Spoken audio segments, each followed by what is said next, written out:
And for more analysis, we are joined by Zhang Junshe from Beijing. He's a researcher at the People's Liberation Army Naval Military Academic Research Institute.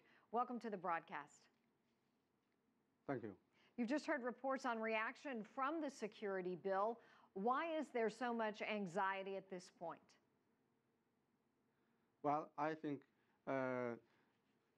the people in Japan's neighboring countries, including China and South Korea, have every reason to be anxious and even worried about Japan's recent military security development.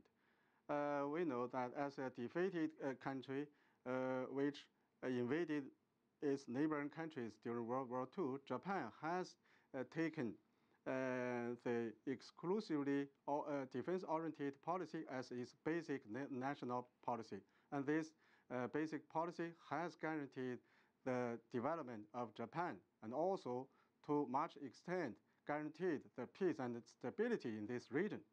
But the newly enacted legislation, which comprises 11 security bureaus, will allow the Japanese self-defense forces to engage in armed conflicts overseas, even if Japan is not attacked. And this new legislation actually violates the Japanese pacifist constitution, which was originally drafted by the United States military. And also, this newly enacted legislation actually betrays the Japanese people, because a majority of the Japanese people are opposed to this new legislation. And also, the Japanese pacifist constitution bans the Japanese military to operate overseas or to wage a war against others. And it only allows the Japanese military to exercise self-defense when it is attacked. So let me ask you this is why the neighboring people are worried about Japan's development. Let me ask you this. Is Japan feeling pressure, and what is pressure? If so, what is pressuring them into making this diversion? Actually, I don't think there is any pressure upon Japan that makes the Japanese politicians to make such a move.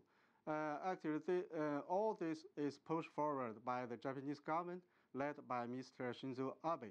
We know that Mr. Abe is a right-wing politician and a revisionist of the history. He refuses to make deep reflections on the Japanese history, especially the history during World War II. He refuses to admit that Japan has committed atrocities during World War II.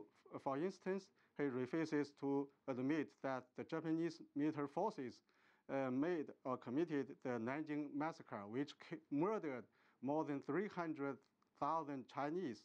So under such a prime minister, is not surprised that they will make such assertive foreign policy and also defense policy. How do you now believe we know that other countries... Mr. Abe's ruling bloc dominates the Japanese parliament, so they passed such a legislation.